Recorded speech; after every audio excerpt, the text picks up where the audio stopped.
639 morceaux de l'épave d'un avion sont repêchés dans l'océan. 639 morceaux qui ne font qu'approfondir le mystère d'un écrasement d'avion dévastateur. C'est en repêchant la 640e pièce du vol 611 de China Airlines que les enquêteurs auront leur réponse. L'excitation nous a gagnés. Plus que tout autre débris, cette pièce sera scrutée à la loupe. Elle détient l'indice qui permettra aux enquêteurs de comprendre pourquoi un avion de ligne moderne avec 225 passagers à son bord s'est désintégré en plein ciel.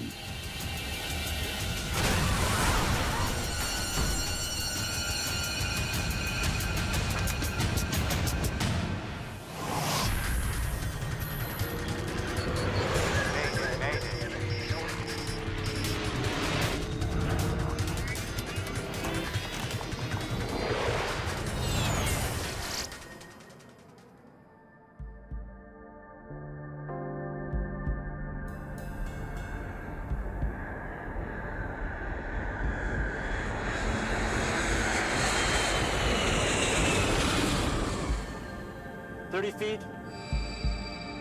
Speed is low, sir. Watch it. Did you feel that?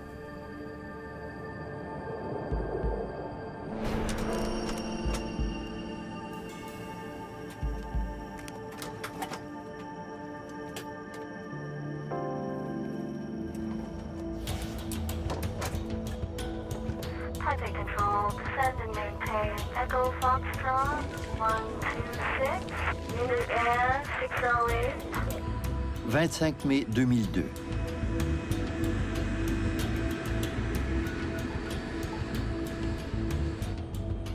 Gears up.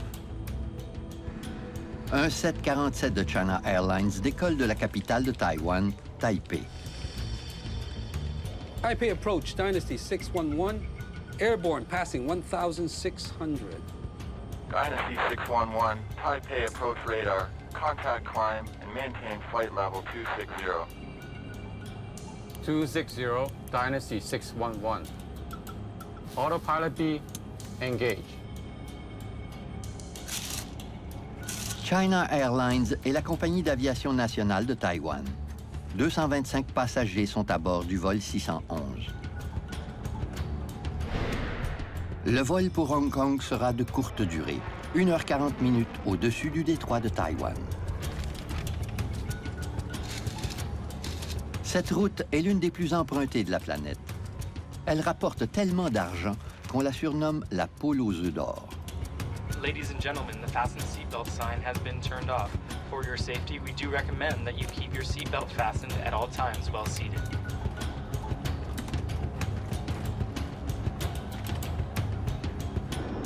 Quelques minutes après le décollage, le vol 611 effectue une montée sans encombre au-dessus du détroit de Taïwan. Le pilote automatique assure l'ascension de l'appareil. Soudain, 20 minutes après le décollage, à une altitude de 10 700 mètres,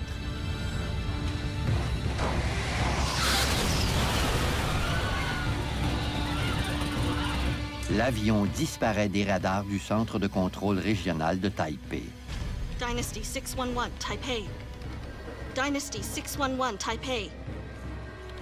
I've got a plane off radar. China Airlines 611. Its last known return was east 119.67, north 23.98. Les autorités taïwanaises lancent immédiatement l'une des plus vastes opérations de sauvetage de l'histoire de l'aviation du pays. 本时段备勤同仁，本时段备勤同仁，请立即至值班室集合。科研麻，你帮我。海顺动幺，海顺动幺，呼叫远方动幺，听到请回答。我是同时下达任务。 J'ai donné des instructions précises. La priorité était de retrouver les survivants, ensuite les corps des victimes, et en dernier lieu seulement, récupérer l'épave de l'avion. 务必全力以赴。 Plus de 1000 personnes participent aux recherches. La garde côtière, l'armée taïwanaise et des bateaux de pêche se précipitent en mer. Au moment de sa disparition, Le vol 611 se trouvait à 55 km de la rive taïwanaise, juste au nord de l'archipel de Penghu. Les secours aperçoivent des débris qui flottent à la surface du détroit de Taïwan. Tout d'abord, on a vu énormément de débris. Des roues de train d'atterrissage, des serviettes en papier, des couteaux, des fourchettes. Les débris de l'épave de l'avion sont disséminés sur un vaste territoire. On en retrouve même sur la terre ferme, à plus d'une centaine de kilomètres de la tragédie au centre de Taïwan. Le Bureau de sécurité aérienne de Taïwan, l'ASC, ouvre une enquête sur l'écrasement de l'avion vieux de 22 ans. 747-200, delivered August 2nd, 1979. Kay Young est le directeur de l'ASC. Il est responsable de l'enquête. All we know now is setting up a command post in Penghu Island. Let's go.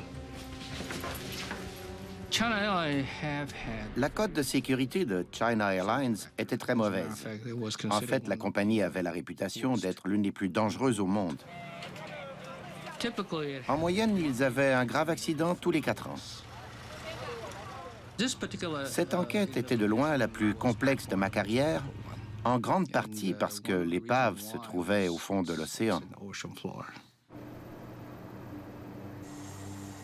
Les efforts pour retrouver des survivants se poursuivent sans relâche.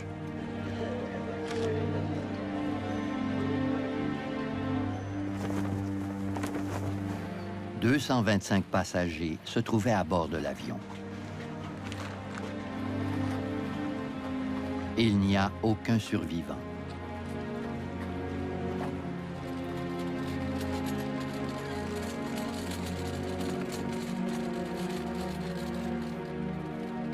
Les corps sont transportés sur l'archipel de Penghu pour être identifiés et examinés.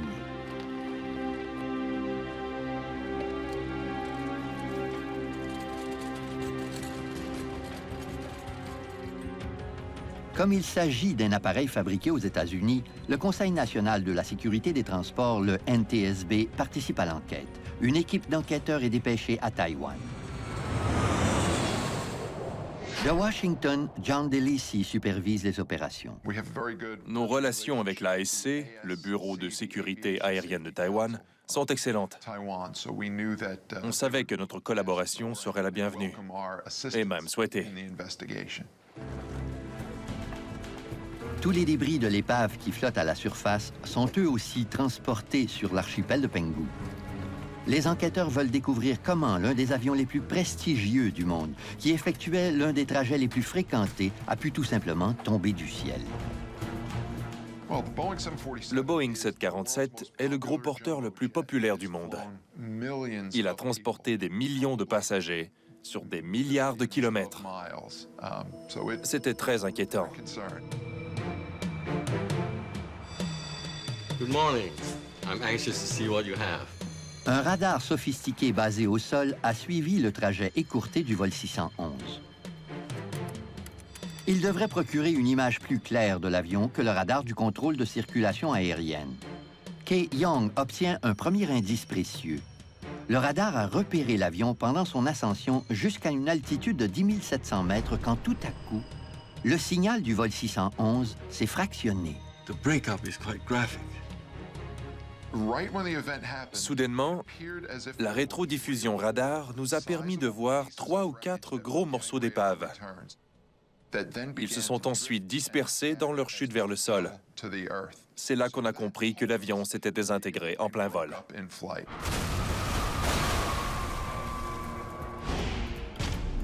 Les enquêteurs se demandent maintenant ce qui a pu provoquer l'écrasement de l'appareil. Toutes sortes d'hypothèses ont été émises sur les causes probables de l'accident. On savait que quelque chose de foudroyant s'était produit, sans aucun signe précurseur. Les médias ne tardent pas à avancer une terrible hypothèse. Le vol 611 aurait-il été abattu?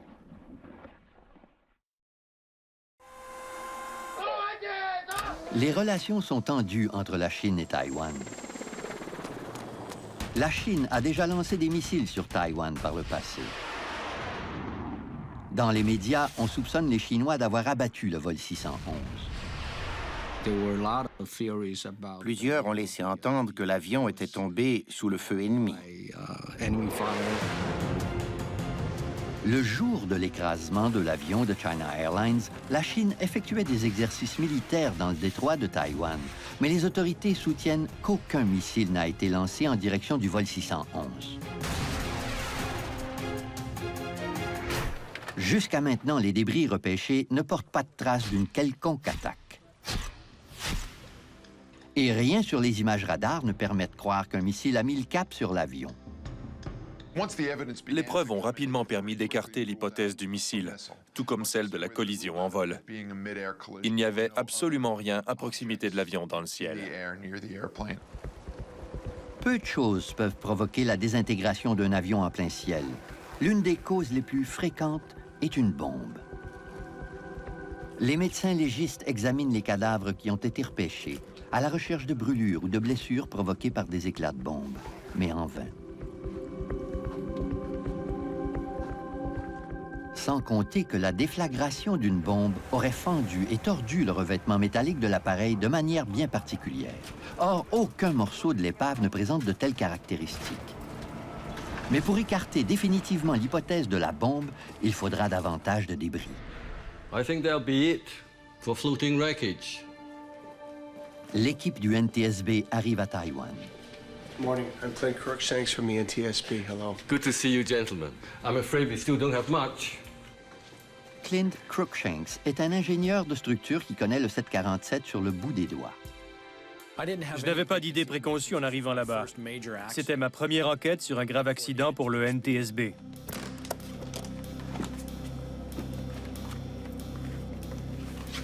Thank you for bringing these. Aux yeux du NTSB, cet accident ressemble étrangement à l'un des écrasements d'avions les plus analysés du monde. Il s'agit du vol 800 de la TWA qui s'est écrasé 6 ans plus tôt. Tout comme le vol de China Airlines, l'avion s'est désintégré pendant son ascension. L'appareil s'est écrasé dans l'Atlantique peu après son décollage de New York. Le vol 800 de la TWA est la plus vaste enquête jamais menée par le NTSB. Elle a duré près de 4 ans. La minutieuse enquête a permis de découvrir une faille dans la conception du 747. Le câblage électrique près de l'un des réservoirs à combustible peut faire des étincelles et embraser le carburant dans le réservoir. Les enquêteurs ont conclu que c'était la cause probable de l'écrasement. Les similitudes entre les deux vols sont frappantes. Ce sont deux 747 qui se sont désintégrés subitement pendant leur ascension et les deux appareils ont décollé sous une chaleur accablante. La canicule peut avoir causé l'explosion du vol 800. L'avion est demeuré sur l'aire de trafic avec la climatisation allumée. Les enquêteurs estiment que l'air chaud du conditionneur d'air pourrait avoir surchauffé le carburant de l'appareil. Les premiers éléments de preuve laissent croire à une répétition de la tragédie du vol 800 de la TWA. La ressemblance était troublante. On s'est alors concentré essentiellement sur le réservoir à combustible central.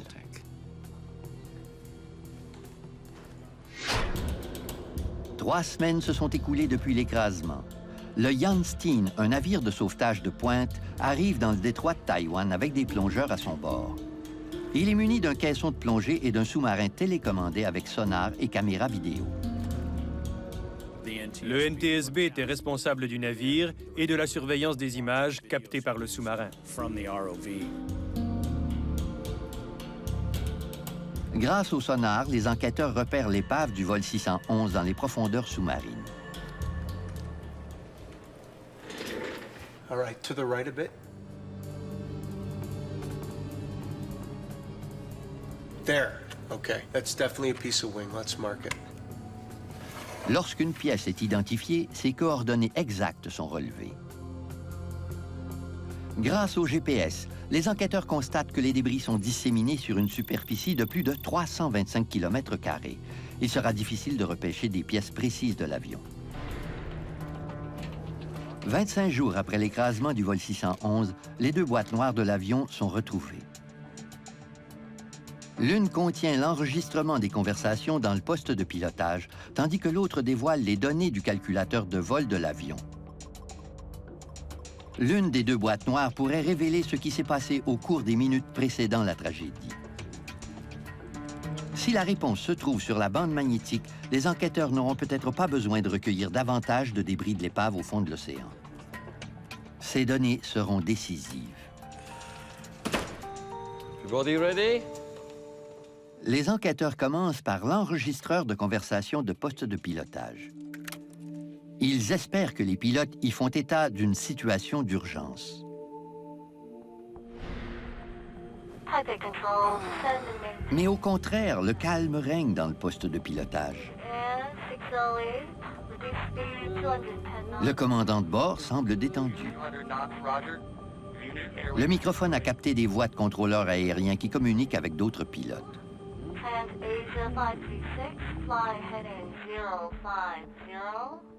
Heading 050. Tout semble parfaitement normal dans les secondes qui précèdent la catastrophe. Il n'y a aucun bruit suspect. Now descend and maintain 250. Les dernières paroles prononcées sont celles du commandant Yi Xingfeng. 2,000.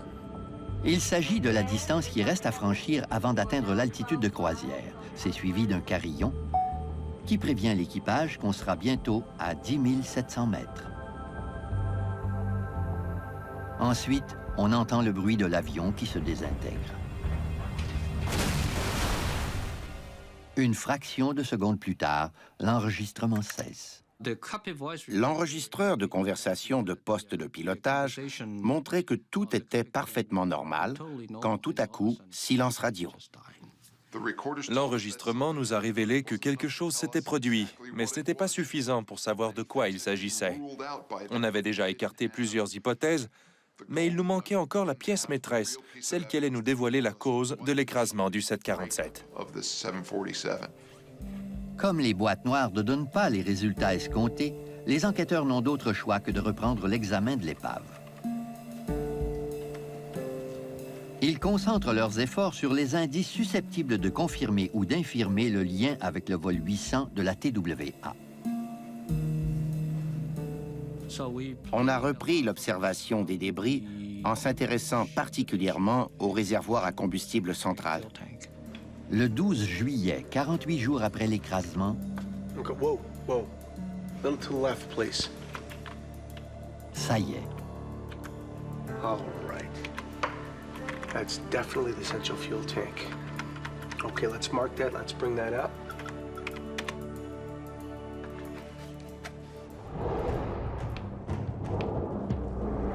le réservoir rejoint l'amas de débris. Les enquêteurs l'examinent attentivement pour vérifier s'il a explosé. Si le réservoir a bel et bien explosé comme celui du vol de la TWA, il sera déformé et tordu.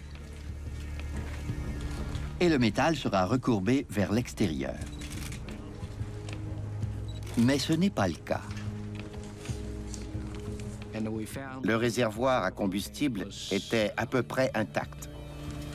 Le métal est recourbé vers l'intérieur et contrairement au vol de la TWA, il n'est pas couvert de suie.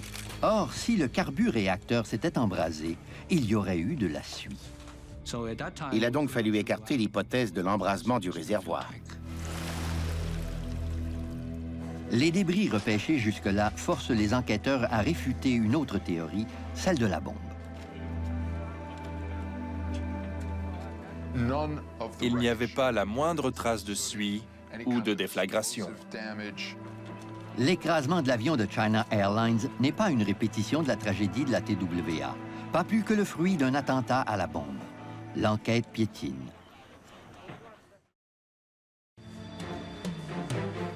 Alors que de plus en plus de débris de l'avion du vol 611 de China Airlines sont repêchés et identifiés, les enquêteurs découvrent un précieux indice en examinant une série de petites ouvertures de ventilation de l'appareil.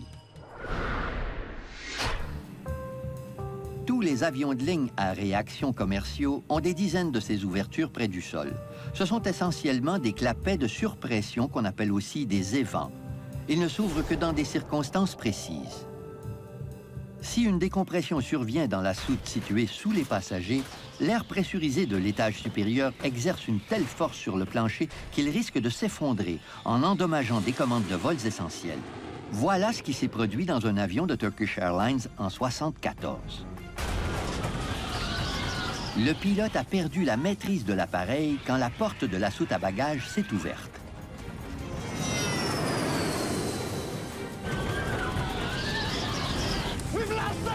Si le plancher ne s'était pas effondré, le pilote aurait peut-être réussi à sauver l'avion.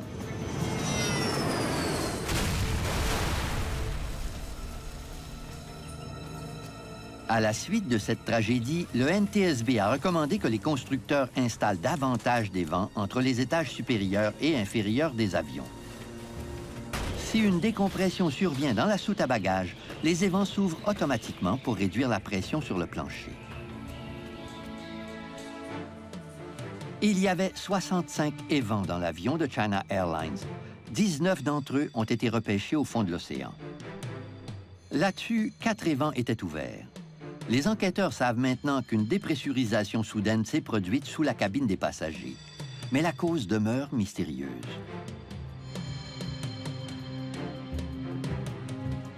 Il reste encore des centaines de débris de l'épave à examiner. Kay Young espère découvrir la source de cette dépressurisation. I've been reading about the trajectory analysis you did on Flight 800. I'd like to try it. L'analyse de la trajectoire balistique est une technique dont se sont servis les enquêteurs américains pour comprendre le processus de désintégration du vol 800 de la TWA. Cette technique demande des ordinateurs spécialisés. Comme l'avion s'est désintégré en plein ciel, on s'est dit qu'une analyse de la trajectoire balistique, à l'image de celle effectuée pour le vol 800 de la TWA, pourrait nous être extrêmement utile pour évaluer la trajectoire des débris. L'analyse repose sur la prémisse que les pièces qui se sont détachées les premières de l'avion ont touché l'eau en premier. Si les enquêteurs parviennent à déterminer quelles sont ces pièces, ils sauront où les ennuis ont commencé. Le radar qui a suivi la trajectoire de l'avion pendant son ascension a également détecté celle des débris. L'équipe de récupération a repéré l'emplacement de ces débris. Ces données permettront éventuellement d'établir la trajectoire de chacune des pièces. Les enquêteurs disposent de la vitesse du vent le jour de l'écrasement et il leur sera facile d'obtenir des informations précises au sujet du courant océanique. La dernière pièce du casse-tête provient de l'enregistreur de données de vol qui fournit l'altitude, la vitesse et la direction de l'avion au moment critique.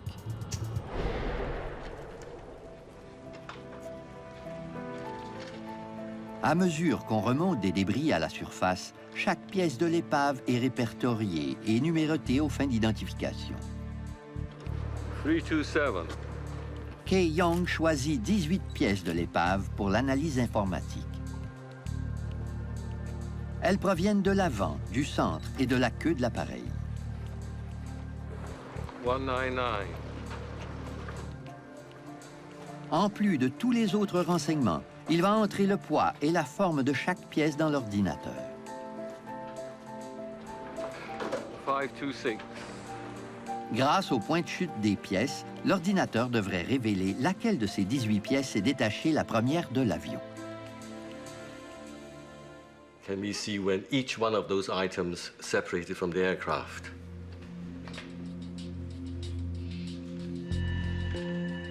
Toutes ces données brossent un tableau fidèle de ce qui s'est passé à une altitude de 10 700 mètres. Kay Young apprend comment le vol 611 s'est désintégré du début à la fin. The tail came off first. Tout comme les évents, il s'agit d'un précieux indice. C'était la preuve que quelque chose s'était produit à l'arrière de l'avion et non pas à l'avant.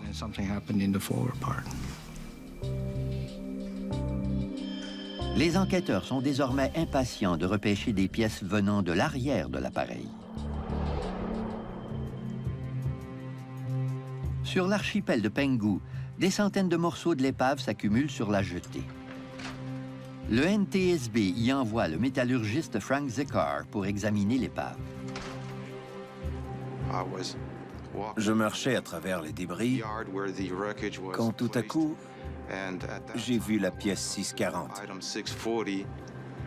Quelques détails m'ont paru étranges. J'ai eu envie de l'examiner de plus près.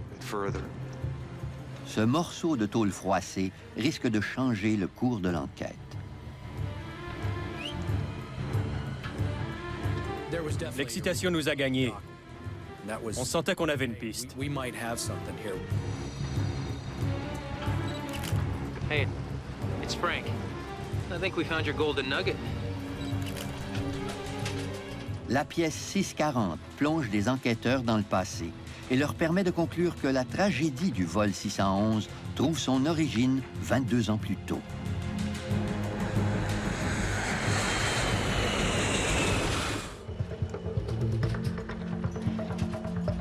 Let's get as many pictures as we can.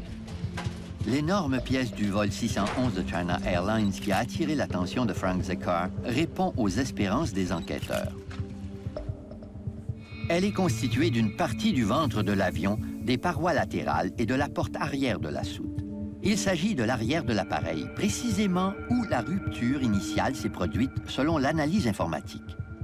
Cette pièce était inhabituelle. Elle ne ressemblait pas à ce qu'on voyait sur les autres morceaux de l'épave. Elle a immédiatement suscité notre intérêt. C'est devenu le point central de notre enquête.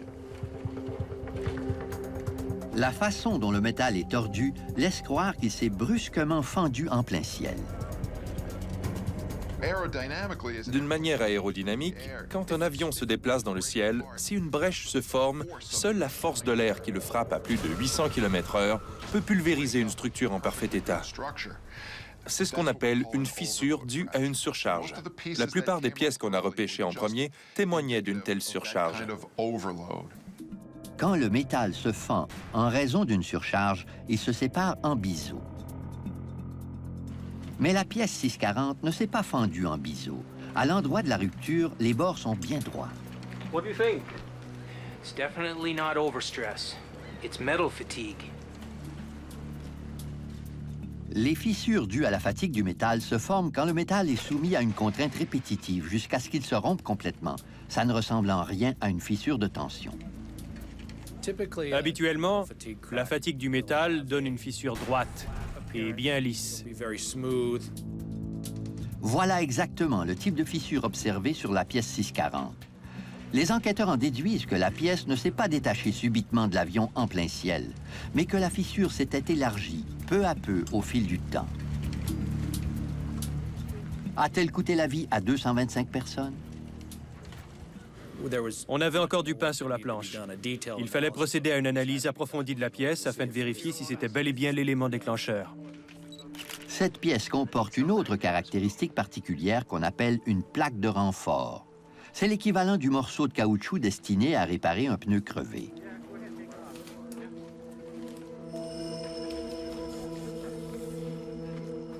Il n'est pas rare de trouver de nombreuses plaques de renfort sur de vieux avions comme celui-ci. Une plaque de renfort est une pièce de métal qu'on applique sur le revêtement de fuselage qui comporte une imperfection quelconque. On veut que le fuselage retrouve toute sa résistance. Et un moyen d'y arriver est d'apposer une plaque de renfort sur la structure déjà existante. Cette section du 747 avait donc été réparée par le passé. Les enquêteurs veulent connaître la nature du défaut et la façon dont il a été réparé. We're looking for repair to the aft lower lobe. Whatever it was big. Les enquêteurs passent au crible 22 ans de documentation. Mais les rapports sont vagues. Trouver les détails de cette réparation précise promet d'être laborieux. Let's cut it from here to here and send this piece to Chongshan. Afin de découvrir ce qui se cache sous la plaque de renfort, un gros morceau de la pièce 640 est acheminé au laboratoire. L'Institut de sciences et de technologie Chongshan est un établissement de recherche de l'armée. Il occupe le premier plan du programme spatial de Taïwan.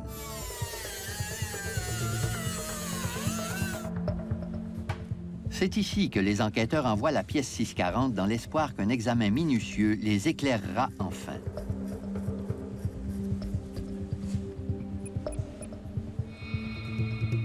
Frank Zakar du NTSB trouve un indice révélateur sur la fissure elle-même.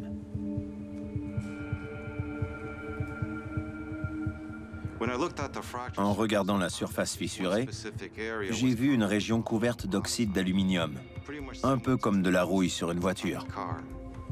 Des années d'exposition à l'oxygène altèrent la couleur du métal. Cette décoloration révèle aux enquêteurs que la fissure à l'arrière de l'avion ne datait pas d'hier. La lumière sur la cause de l'écrasement du vol 611 sera bientôt faite.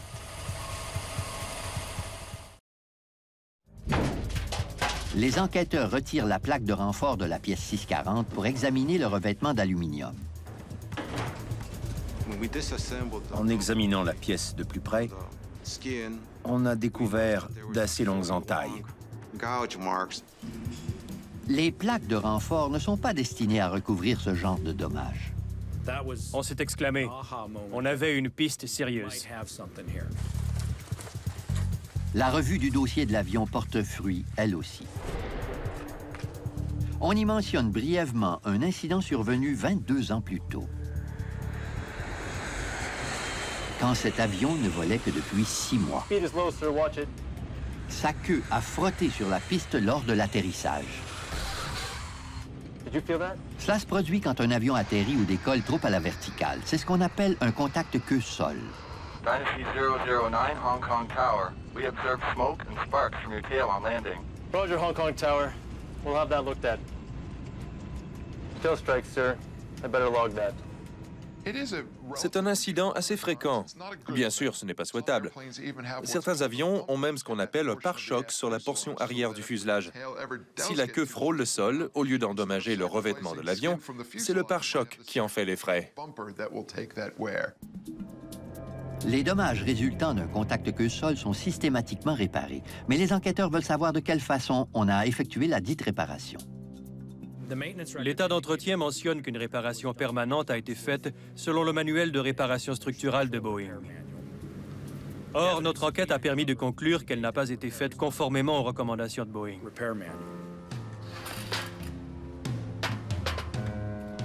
Selon le manuel, plusieurs rayures étaient trop profondes pour être réparées.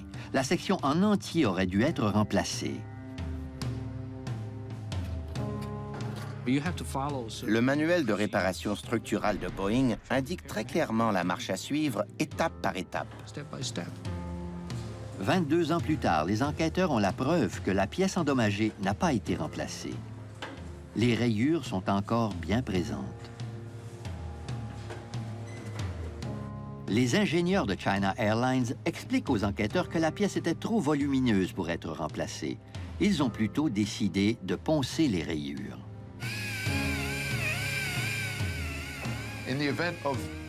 Tout dépend de la profondeur des rayures. Si elles ne sont pas très profondes, il est possible de les poncer. Par contre, si les rayures sont profondes, il faut enlever tout ce qui est rayé et ensuite fabriquer une plaque de renfort qui sera beaucoup plus grande que la section qui a été retirée. Or, les rayures n'ont été ni poncées ni enlevées. Elles sont toujours là. Les spécialistes de l'entretien ont commis une autre grave erreur. Ils ont fixé la plaque de renfort par-dessus la surface rayée. Mais la plaque n'était pas 30% plus grande que la région endommagée. En fait, elle dépassait à peine la surface en question. Même si la réparation n'a pas été effectuée selon les recommandations de Boeing, l'inscription au dossier laisse croire que tout a été fait conformément au manuel. Pendant les 22 années qui suivent, quiconque lit le rapport de l'incident est convaincu que la surface endommagée a bel et bien été retirée. On était en train de résoudre le mystère. Une fois qu'on a vu les fissures de fatigue sur la pièce, et qu'on a compris qu'elles étaient dues à une réparation structurale bâclée, et que 22 ans s'étaient écoulés depuis, on a reconstitué le puzzle. En camouflant une réparation inadéquate avec une plaque de renfort et en déclarant que le travail avait été effectué conformément aux directives de Boeing, les fautifs ont réussi à couvrir leur négligence. Le plus insidieux au sujet de cette réparation, c'est que la plaque de renfort cachait tous les dommages. C'était impossible de deviner que la réparation n'avait pas été faite correctement, à moins d'y avoir assisté. Tout laissait croire que la pièce défectueuse avait été retirée selon les règles. Chaque fois que l'avion s'est envolé au cours des 20 années suivantes, le problème s'est aggravé.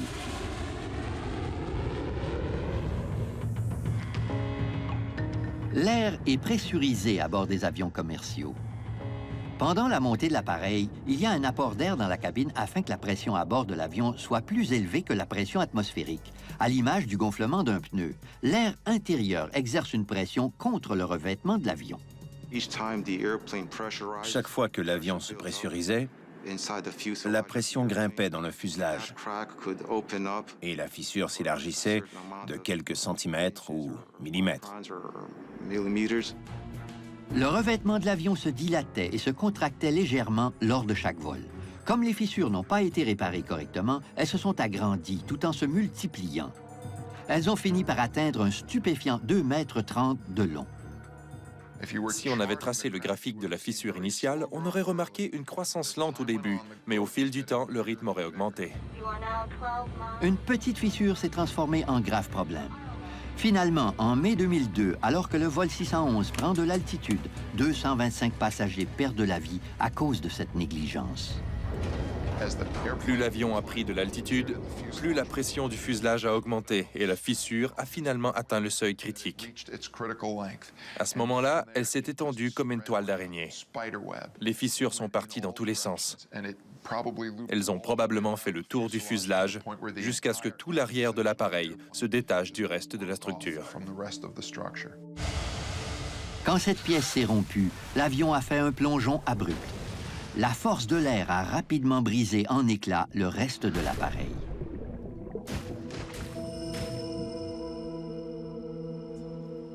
Les enquêteurs savent qu'une fissure cachée a causé l'écrasement du vol 611.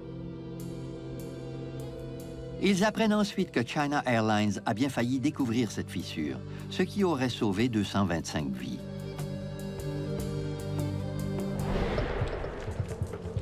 Le 747 de China Airlines a volé pendant 22 ans à la suite de la réparation déficiente sur son fuselage. Par conséquent, il a décollé et atterri plus de 20 000 fois.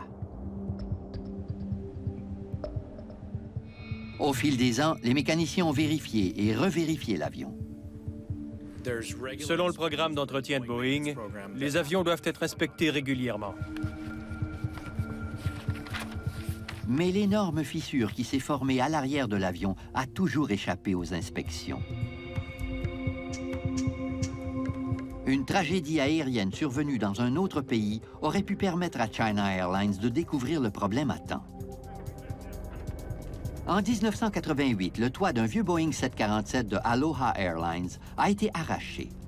À la suite de cet accident, la FAA, le Bureau fédéral de l'aéronautique, a instauré une procédure d'inspection pour les appareils plus anciens. Les compagnies aériennes du monde entier se sont vues contraintes d'inspecter leurs avions beaucoup plus consciencieusement en matière de corrosion et de fissures. La réglementation demande aux compagnies aériennes de réévaluer toutes les réparations effectuées sur la structure de leurs avions. S'ils avaient comparé le carnet de maintenance à la réparation sur l'avion, ils auraient tout enlevé avant de recommencer. China Airlines entreprend la première étape de cette nouvelle procédure en 2001, un an avant la catastrophe. On identifie et photographie 31 différentes plaques de renfort sur le 747, dont celle qui recouvre la terrible fissure. Ces photos révèlent aux enquêteurs que China Airlines a négligé un indice crucial qui les aurait avertis du danger imminent. On a examiné les photos de la réparation prises par China Airlines et on a noté que certains problèmes justifiaient une enquête plus approfondie. Une tache d'un brun foncé tout près de la plaque de renfort aurait dû éveiller les soupçons bien avant l'écrasement.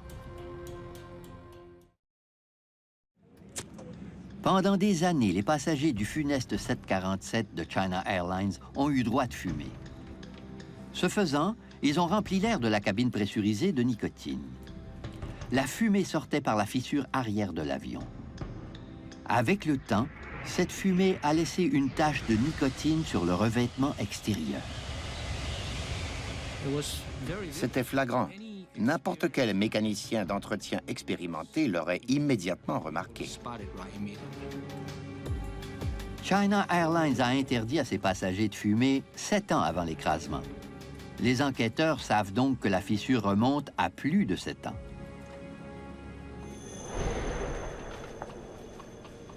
Mais au lieu d'enquêter sur la source de cette tache, We need to conduct the new inspection when we do our next major check. China Airlines fixe la date de la deuxième étape de la procédure qui consiste en une minutieuse inspection des réparations de structure. And that would be the 7C check, currently scheduled for November the 2nd, 2002. Mais le 747 ne résistera pas jusqu'au 2 novembre 2002. L'avion se désintègre au-dessus du détroit de Taïwan 5 mois avant l'inspection qui aurait sans aucun doute permis de découvrir la défaillance de structure. Les enquêteurs veulent s'assurer qu'une telle tragédie ne se répète pas.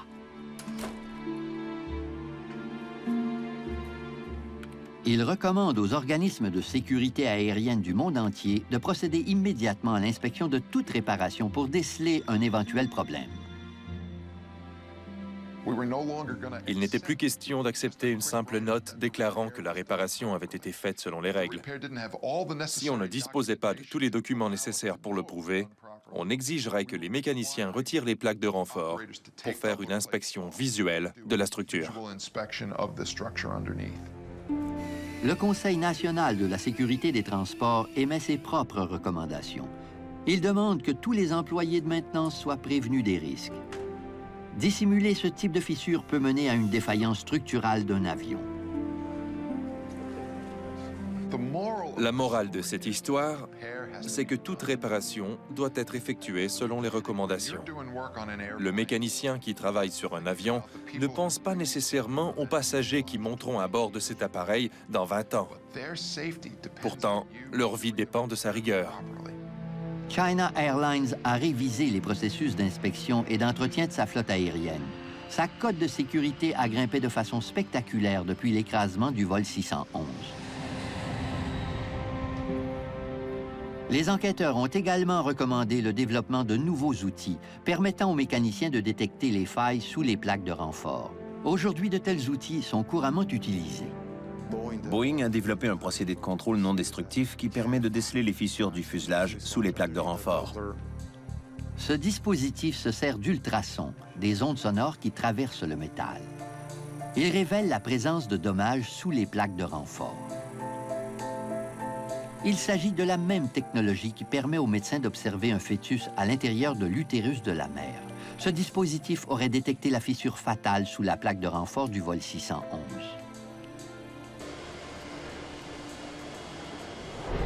Six ans après l'écrasement de l'avion de China Airlines, la compagnie américaine Southwest Airlines a reçu une amende record, 10 200 000 $ pour avoir négligé les inspections destinées à trouver des fissures.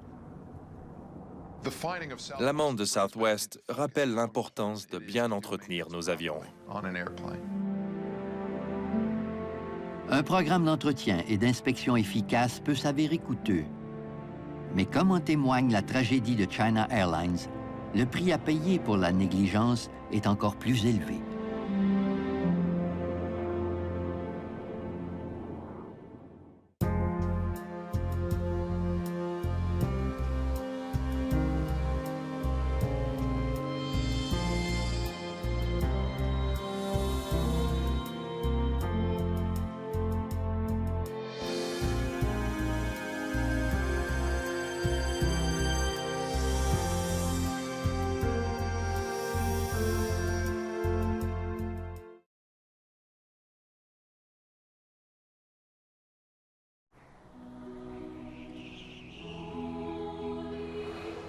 Il reste à peine quelques jours d'attente avant Noël. Les résidents d'une petite ville d'Écosse s'affairent à terminer leurs préparatifs.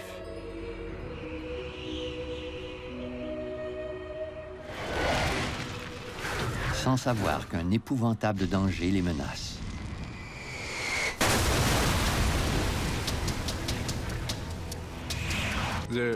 La rue flambait, les pelouses flambaient et les maisons flambaient.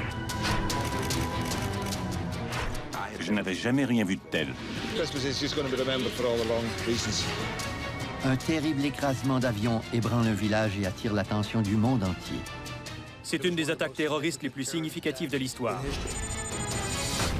Un morceau de débris, gros comme le bout d'un doigt, permettra enfin de dénouer l'enquête.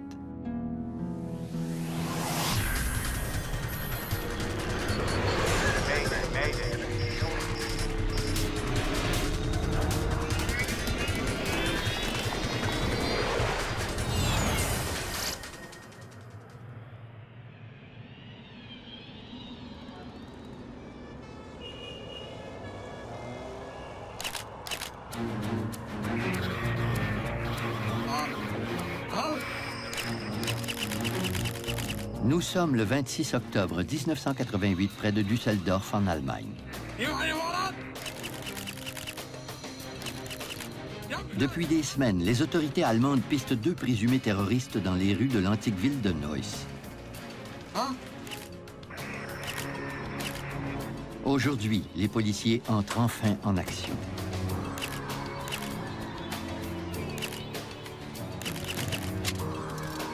Jetzt! Bika! Bika!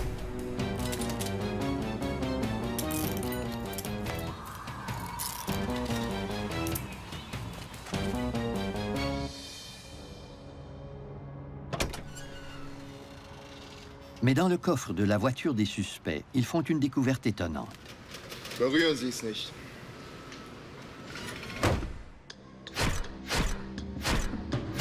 Ils font ensuite une descente dans l'appartement occupé par les 2 hommes et y trouvent une série de passeports vierges et un petit arsenal.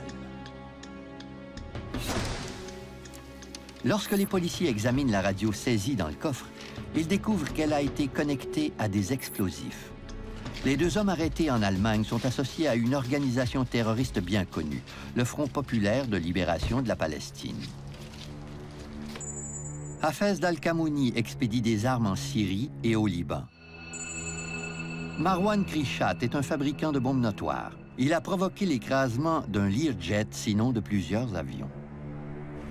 L'intense activité aérienne de la saison des fêtes débutera dans 2 mois à peine. En mettant ces 2 hommes sous les verrous, la police allemande a sans doute amélioré la sécurité de l'aviation civile.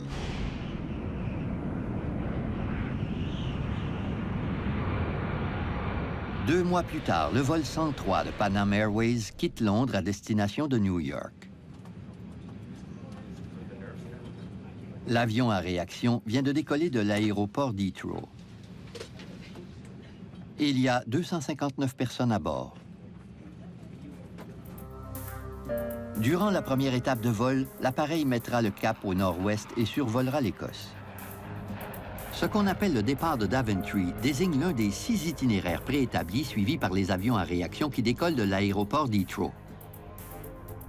L'avion survolera plusieurs petites villes, dont Lockerbie. Confortablement installés dans les basses terres écossaises, les résidents de Lockerbie ne réalisent pas qu'ils vivent sous une autoroute aérienne très achalandée. Ce 747 de la Pan Am est connu sous le nom de Clipper Made of the Seas. Tandis que l'appareil revient en vol horizontal à 9500 mètres d'altitude, l'équipage contacte le contrôleur aérien. Good evening, Scottish. Clipper 103, we are level at 310. 103, you are identified. Le commandant de bord, James McQuarrie, est âgé de 55 ans. Comme la plupart de ses passagers, il retourne à la maison pour la période des fêtes.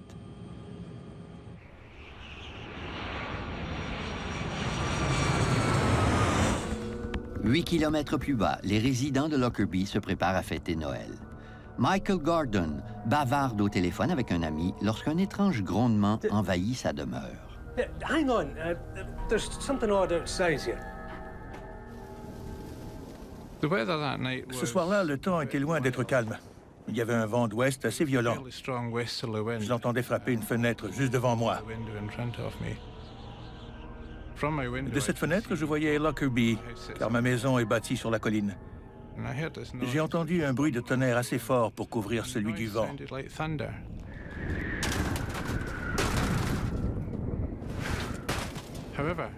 Ensuite, j'ai vu des choses sombres tomber du ciel, illuminées par les lumières de Lockerbie.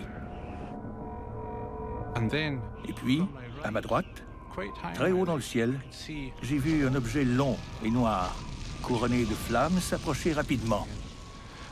Il se dirigeait droit vers Lockerbie.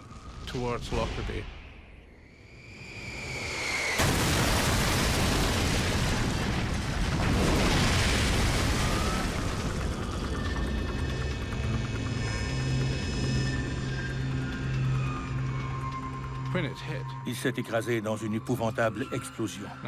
J'ai même entendu les tuiles de mon toit se soulever. Hello! Hello!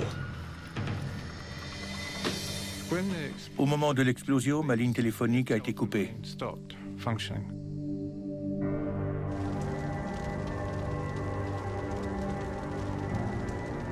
Lockerbie brûle. De gigantesques flammes percent l'obscurité de la nuit. Et Michael Gordon se précipite au cœur du sinistre. Je me souviens d'avoir trouvé un billet d'avion absolument intact. Il n'avait pas été endommagé par le feu ou le carburant. Il n'y avait aucun signe de contamination. Il indiquait le point de départ, Heathrow, et le point d'arrivée prévu, JFK à New York. Inexplicablement, le vol 103 de Paname est tombé du ciel et s'est écrasé sur la petite ville de Lockerbie, en Écosse.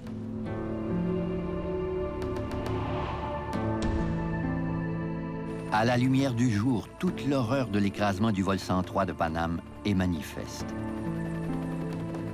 Plusieurs maisons ont carrément disparu. Pulvérisées sous l'impact de l'accident. Un énorme cratère défigure la partie sud de la ville. 1500 tonnes de terre et de roc ont été excavées du sol. 11 résidents de Lockerbie ont péri, en plus des 259 occupants du Boeing 747.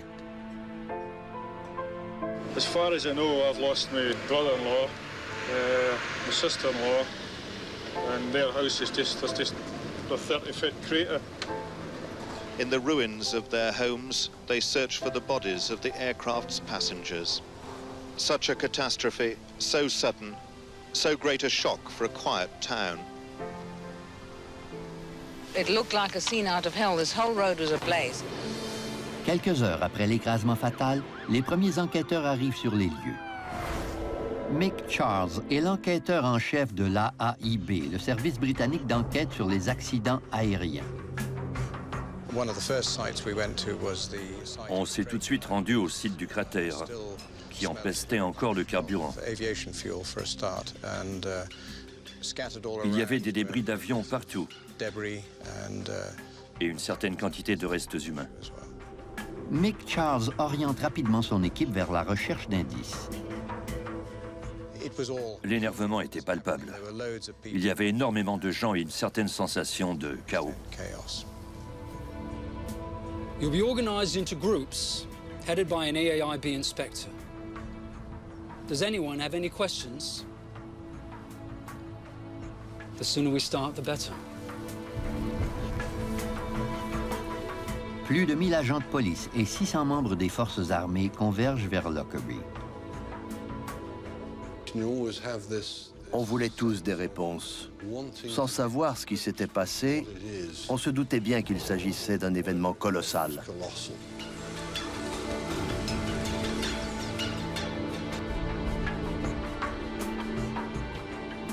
Mais l'étendue du désastre est difficile à saisir.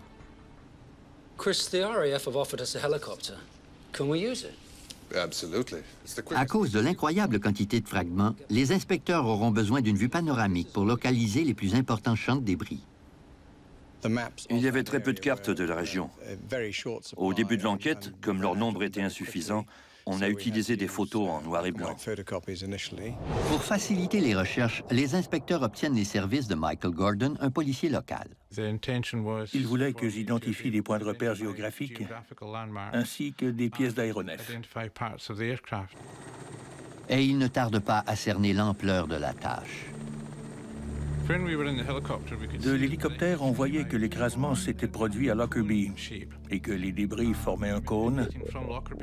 En s'éloignant de la ville, ce cône s'élargissait progressivement. Je voulais d'abord établir un tracé de l'écrasement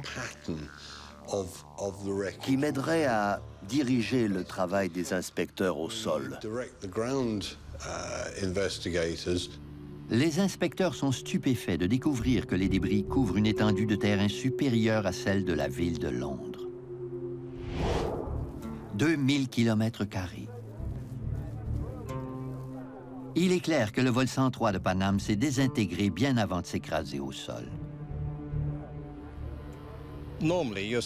Normalement, les sites d'écrasement couvrent une surface relativement restreinte. À Lockerbie, ce n'était pas le cas. Les inspecteurs avaient rapidement identifié une demi-douzaine de sites distincts. Un 747 est composé de plus de 6 millions de pièces.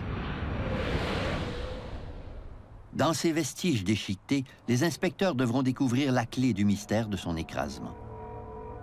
Le poste de pilotage prouve que le vol 103 de Paname s'est désintégré en plein vol. Arraché du fuselage, il s'est écrasé à l'est, à 4 km de Lockerbie. J'ai examiné le toit du cockpit. Les fenêtres étaient intactes, mais le nez de l'appareil était fêlé. C'est comme si le cockpit avait été coupé net à l'entrée de la cabine.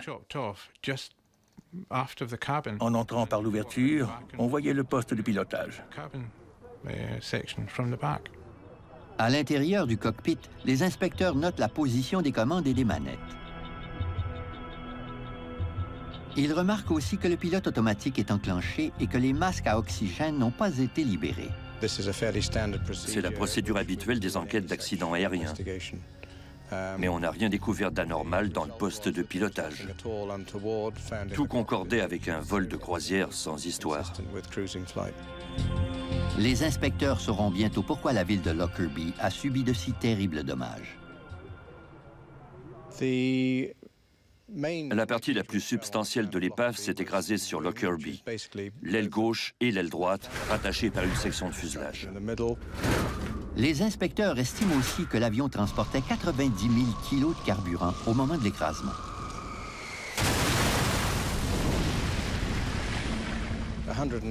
En dégringolant presque verticalement à une vitesse de 500 nœuds, ces 150 tonnes de métal ont dû produire une quantité d'énergie colossale. Voilà l'origine du cratère de Lockerbie. Mais pour découvrir les causes de l'écrasement, les inspecteurs devront continuer leurs recherches.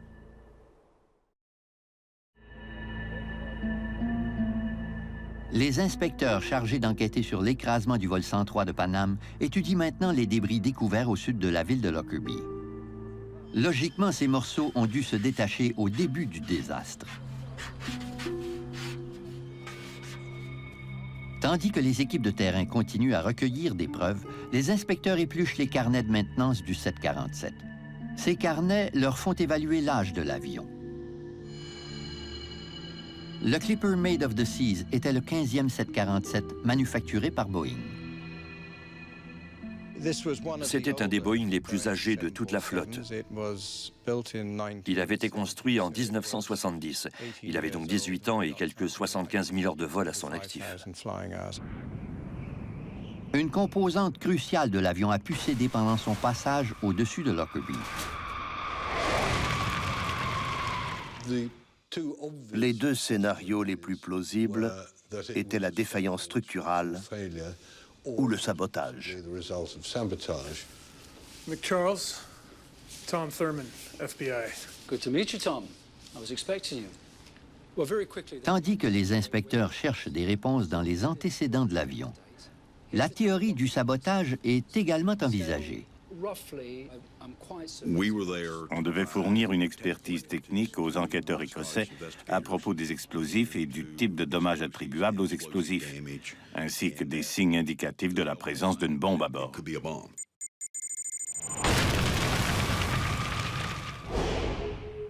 L'épave déchiquetée du 747 de Paname jonche les basses terres écossaises. S'il y avait une bombe à bord, l'équipe d'enquête risque d'y découvrir des preuves cruciales. Il nous fallait une excellente logistique pour retrouver tous les débris et les entreposer dans un seul endroit, afin de les examiner dans l'espoir d'en tirer une conclusion satisfaisante. On a collecté tous les fragments tombés au sol. On les a étudiés afin de chercher des traces d'explosion sur les morceaux de métal. Mais en dehors de toute preuve tangible de l'existence d'une bombe, on considérait cela comme un accident. On était très conscient de la couverture des médias qui avait soulevé l'hypothèse d'un acte terroriste. Mais la direction de l'enquête dépendrait des preuves découvertes sur le terrain.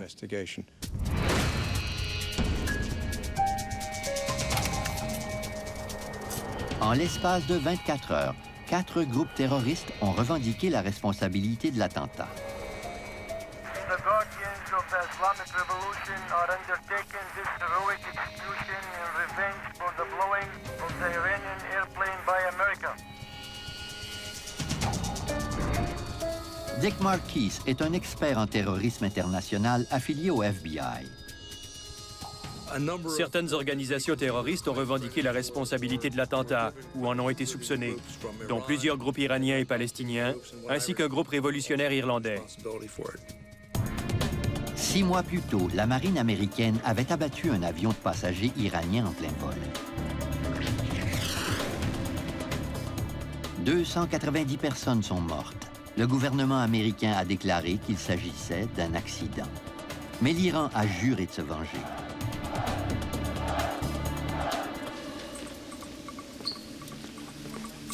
Mais d'autres menaces ont été proférées quelques semaines avant l'écrasement mortel.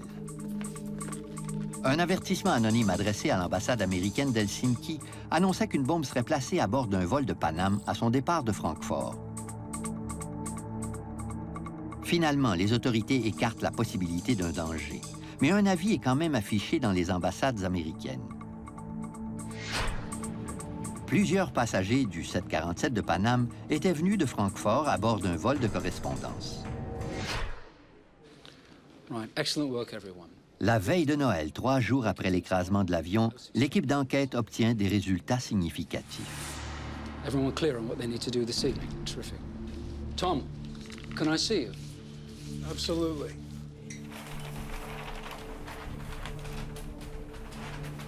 Yeah. You'd like to put your gloves on, I think, for this. Mick Charles avait un sac dans lequel il avait mis un morceau de métal. What is it? We think it's a piece of luggage rail. It helps guide the cargo containers into place. Les inspecteurs de terrain ont découvert des pièces incompatibles avec la séquence de défaillance normale observable dans un cas de défaillance structurale. Nick, this has been very near an explosion. That's what we thought as well. Des petites marques constellent le métal, des cratères qui trahissent l'explosion d'une bombe. Lorsqu'il frappe un objet, particulièrement un objet en métal, les gaz chauds générés par le processus de combustion de l'explosion vont y creuser des trous, un peu comme un chalumeau. Si vous effleurez une pièce de métal avec un chalumeau, vous verrez qu'il y fera immédiatement un petit trou. À part ceux de Lockerbie, c'est le premier débris qui semble avoir été endommagé par le feu. Where did you find it? I'll take you out in the morning. Les basses terres écossaises deviendront bientôt les plus vastes lieux de crimes de la planète.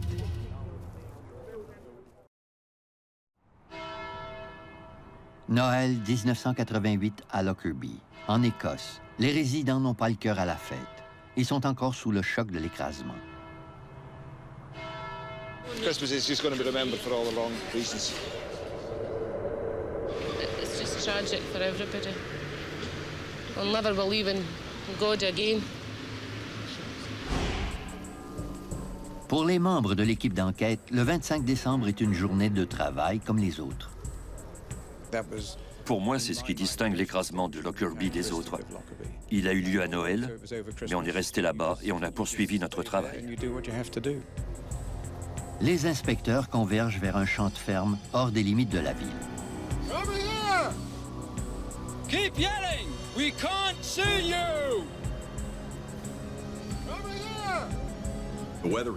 Le temps était brumeux, pluvieux, absolument épouvantable.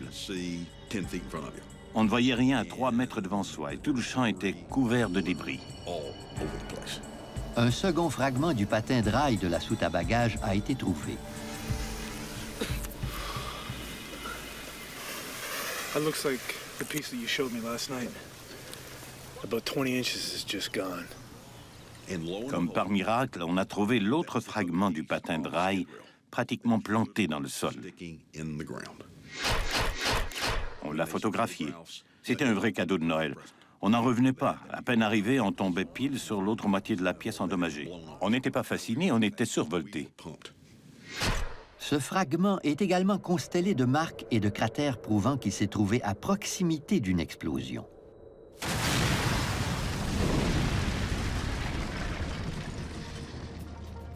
Les morceaux d'épave ont été découverts à l'entrée du champ de débris situé au sud de Lockerbie.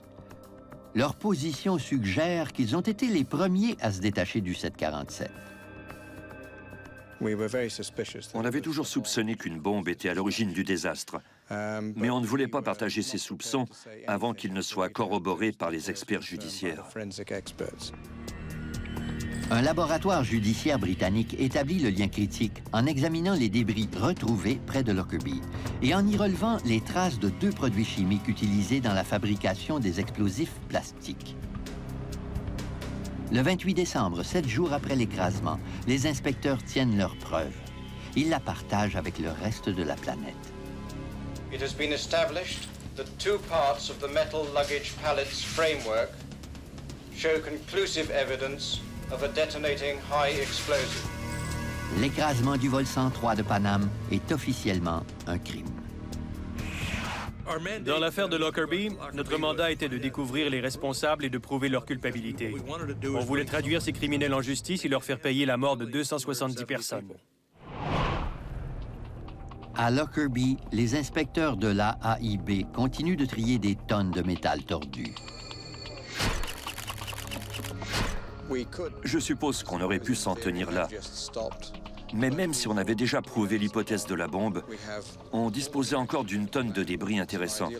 En les récupérant, on pourrait mieux comprendre la situation. On savait que la bombe était de petite taille, mais on ignorait tout de son processus explosif. Les inspecteurs s'intéressent particulièrement à la coque du 747.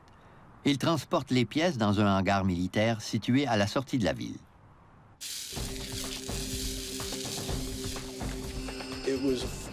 C'était un hangar de plus de 20 000 mètres carrés. Il était assez long pour qu'on étale le fuselage sur le sol, ouvert comme une coquille de palourde, en utilisant l'axe longitudinal inférieur de l'appareil comme ligne médiane.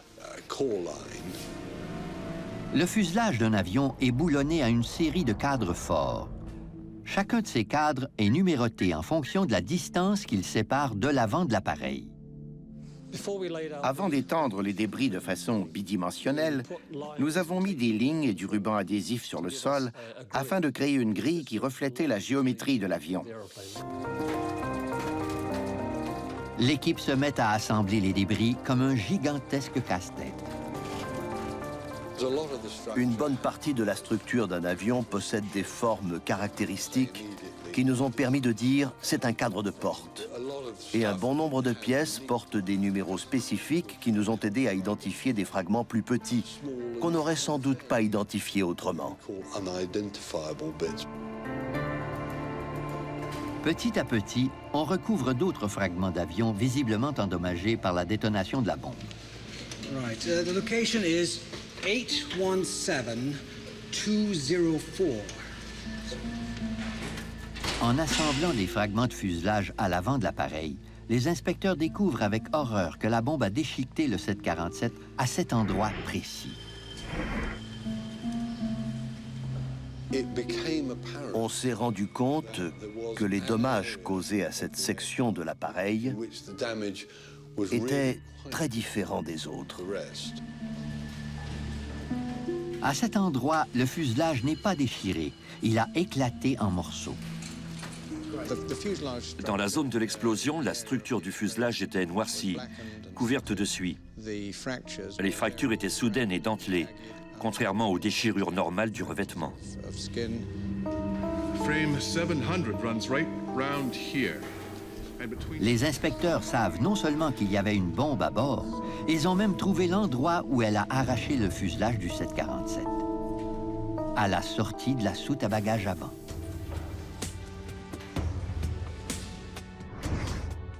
Peter Claydon est chargé de remonter les conteneurs de fret qui se trouvaient juste derrière la zone de fragmentation. Mon objectif ultime était l'identification du conteneur où on avait dissimulé l'engin.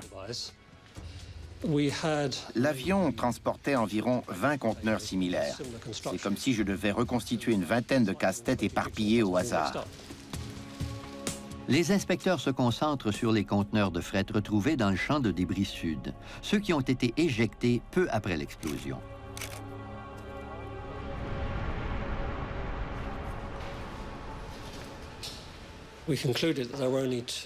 On a finalement conclu que 2 des conteneurs, le premier fait d'aluminium et le second de fibre de verre, étaient impliqués. Ils étaient rangés l'un près de l'autre et ils étaient les seuls à porter les traces de la détonation d'une bombe artisanale. Le conteneur métallique AVE 4041 pique surtout leur curiosité, car il était rangé directement derrière le cadre numéro 700, la zone des plus graves dommages.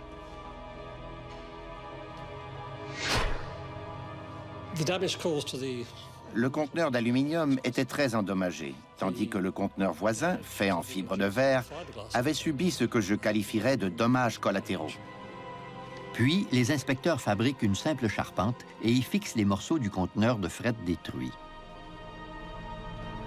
Ce long travail de reconstitution balaie leur dernier doute. AVE 4041 contenait la bombe qui a provoqué l'écrasement du vol 103. Un examen minutieux des dommages causés au plancher et au flanc du conteneur leur permet de localiser la hauteur de la bombe, son emplacement dans le conteneur au moment de l'explosion. J'ai compris que l'engin devait être dans une valise, mais que cette valise n'était pas sur le plancher du conteneur.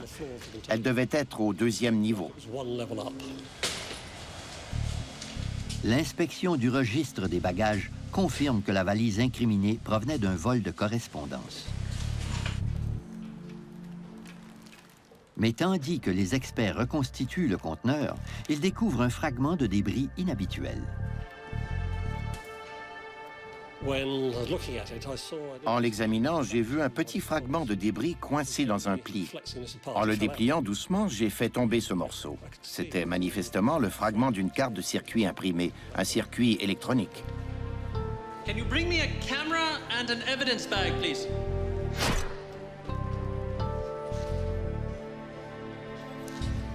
Let's get this to the lab. Je ne savais pas si c'était un morceau de bombe ou une pièce d'avion.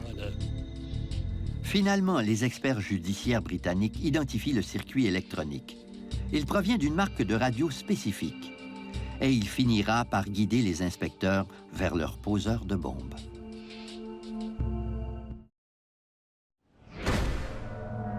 La découverte d'un fragment de circuit électronique parmi les débris du vol 103 de Paname est diffusée à Washington. Et Tom Thurman, qui est retourné à son bureau, apprend la nouvelle. Ils étaient parvenus à identifier la radio, une Toshiba SF-16. Ironiquement, le nom inscrit sur un côté de ces radios, un slogan, j'imagine, était « Bomb Beat Radio ». La bombe était cachée dans la radiocassette. Et cette radio ressemblait étrangement à celle que les policiers allemands avaient trouvée dans le coffre des membres du groupe terroriste palestinien, arrêté 2 mois avant l'explosion. Les policiers allemands avaient-ils raté un indice? Ces terroristes étaient-ils responsables de l'écrasement du vol 103 de Paname?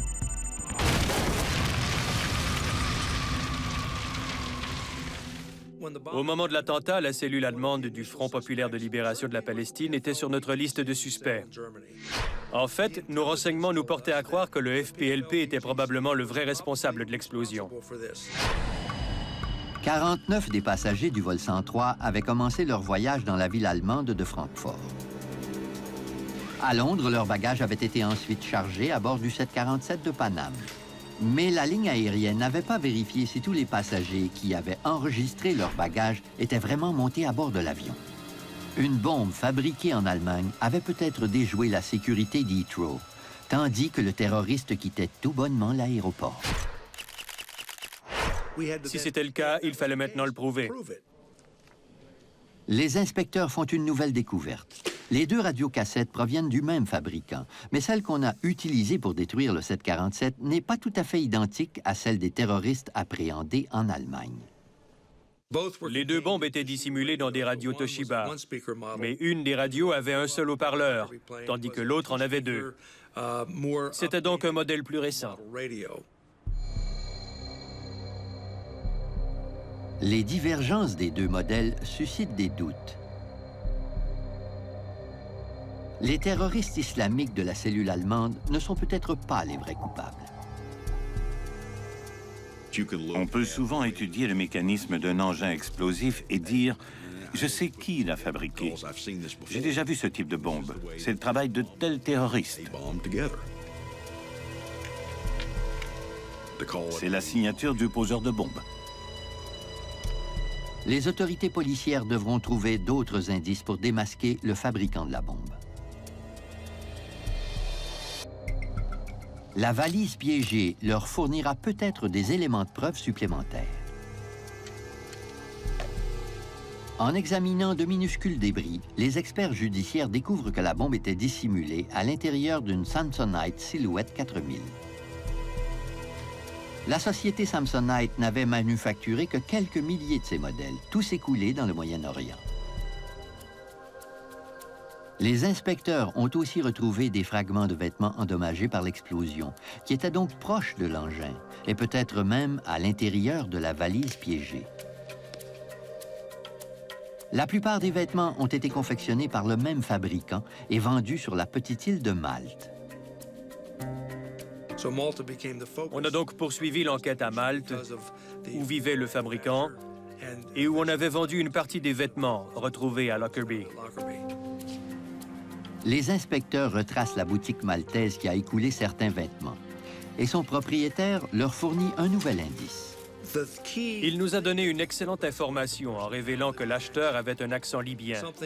Auparavant, on n'avait aucune raison de relier la Libye à l'attentat.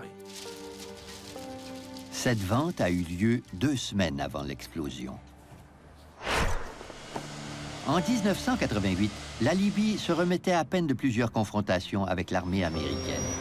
On lui avait imposé des sanctions économiques.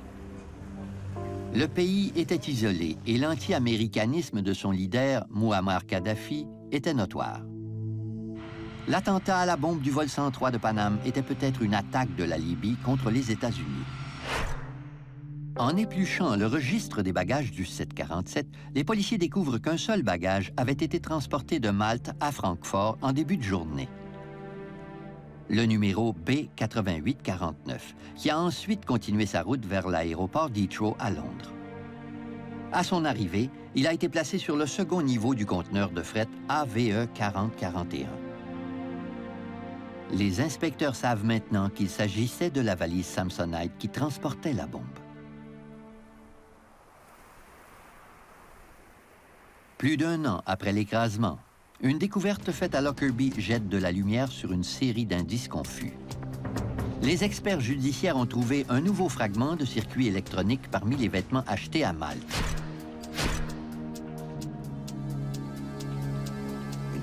Il ne provenait pas du circuit de la radio SF-16 et il n'était pas plus gros que la moitié d'un ongle. Une photo du circuit électronique est envoyée à Tom Thurman, qui croit reconnaître le fragment d'un minuteur de bombe. J'ai passé des mois à éplucher tous les dossiers du FBI.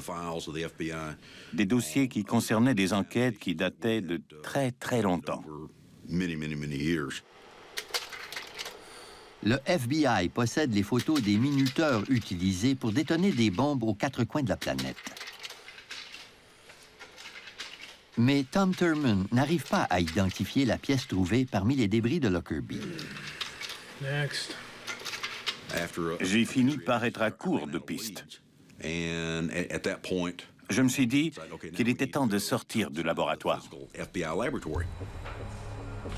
L'expert du FBI demande finalement l'aide de la CIA. J'ai téléphoné à un de mes contacts et je lui ai dit « Il faut que tu vois ça ». En étudiant les rapports de divers attentats à la bombe, Thurman trouve enfin ce qu'il cherchait. Wait a second. That could be the same. Do you have this timer? Lorsqu'il examine le minuteur saisi par la CIA, il est stupéfié. En l'espace de quelques minutes, j'ai eu la chair de poule. En ce moment, elle me revient, car je me souviens très clairement du moment où j'ai compris que ce circuit-là était identique à celui de ma photo. This is what we're looking for. Ce minuteur avait été saisi en Afrique par la CIA quelques années auparavant, alors que deux Libyens tentaient de le faire passer au nez de la sûreté aéroportuaire avec plusieurs kilos d'explosifs. Il est identique au minuteur utilisé à bord du vol 103 et il ne risquait pas d'être déclenché par les changements de pression de l'air, contrairement au dispositif barométrique saisi en Allemagne. Celui-là était réglé pour sauter au moment voulu et non pas à l'altitude voulue.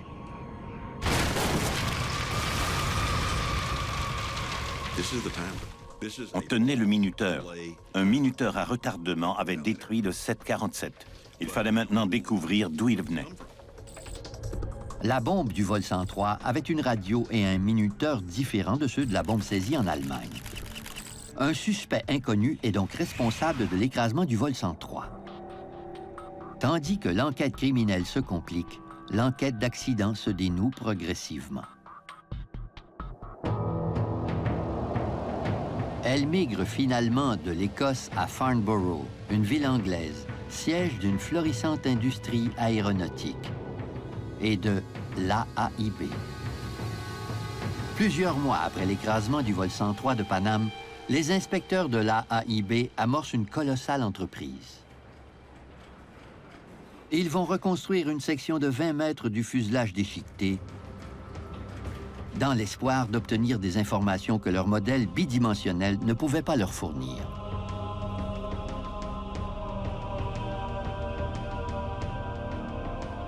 Ils comprennent déjà que l'explosion avait ouvert un trou béant d'1,5 mètre sur un flanc de l'avion. Chris Prothero est l'un des principaux inspecteurs d'accidents aériens de l'AAIB. Ce qui était difficile à comprendre, c'est le fait que la zone de dommage direct n'était qu'une piqûre d'épingle en fonction de la taille de l'aéronef. Comment une si petite zone de dommage avait-elle provoqué la destruction complète d'un énorme 747? La bombe qui a provoqué l'écrasement contenait moins d'un demi-kilo d'explosifs. Pourtant, son pouvoir destructeur était immense. Les inspecteurs veulent en savoir davantage sur l'effet des ondes de choc à l'intérieur d'un avion à réaction. Imaginez le plan figé d'une vidéo. Si on peut capter ce plan au moment où l'appareil se déchire, on en apprend beaucoup sur le processus de démembrement. Ils découvrent que l'explosion initiale n'est pas la seule responsable des nombreux dommages. Une vaste section du plafond de l'avion a été poussée vers le haut avec tant de force que les rivets qui la reliaient à sa charpente ont éclaté. Elle n'a pas été déchirée, mais soufflée par une onde de choc. De plus, la reconstruction tridimensionnelle a révélé des endroits, sur la courbe du revêtement et ailleurs, où la forte pression des ondes de choc explosives avait causé des dommages importants à l'intérieur de l'appareil. L'intérieur d'un avion à réaction joue le rôle d'une chambre d'écho en faisant rebondir les ondes de choc d'une bombe. Elle s'amplifie sans cesse jusqu'à ce qu'elle trouve une faiblesse dans le revêtement du fuselage. et qu'elle le fasse violemment sauter. La reconstruction de Farnborough a prouvé l'immense capacité de destruction d'une bombe, si petite soit-elle, et l'importance vitale de la chasse aux poseurs de bombes.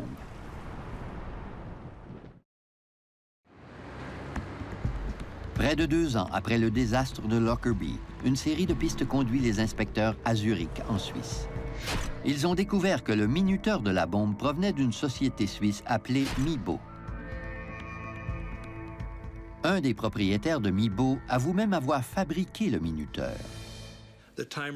20 de ces minuteurs avaient été livrés à des représentants du gouvernement de la Libye. Au début de l'enquête, les principaux suspects étaient les membres d'un groupe de terroristes palestiniens basé à Neuss, en Allemagne. Mais il semblait de plus en plus probable qu'ils ne soient pas responsables de l'écrasement du vol 103 de Paname. Il y avait de nombreux suspects, mais petit à petit, en accumulant et en analysant toutes les preuves, on a pointé la Libye du doigt. Les inspecteurs criminels ont pisté le minuteur qui avait détoné la bombe jusqu'en Libye.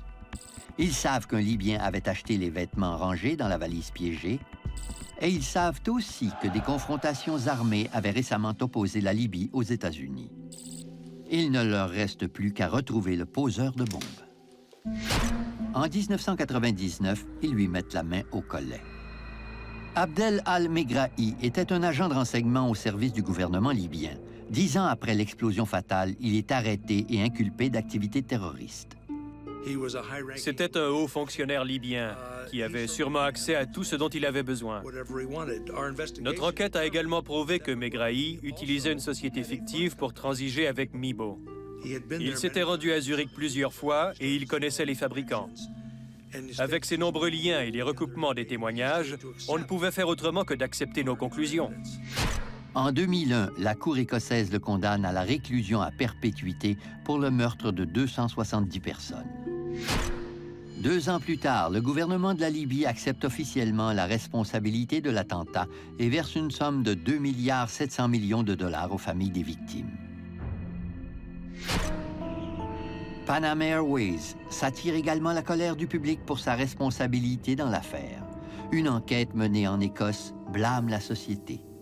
Car le passager qui avait enregistré la valise piégée avant le départ du vol 103 n'était pas monté à bord. Les employés de Panam l'auraient découvert s'ils avaient tenu compte des procédures normalisées.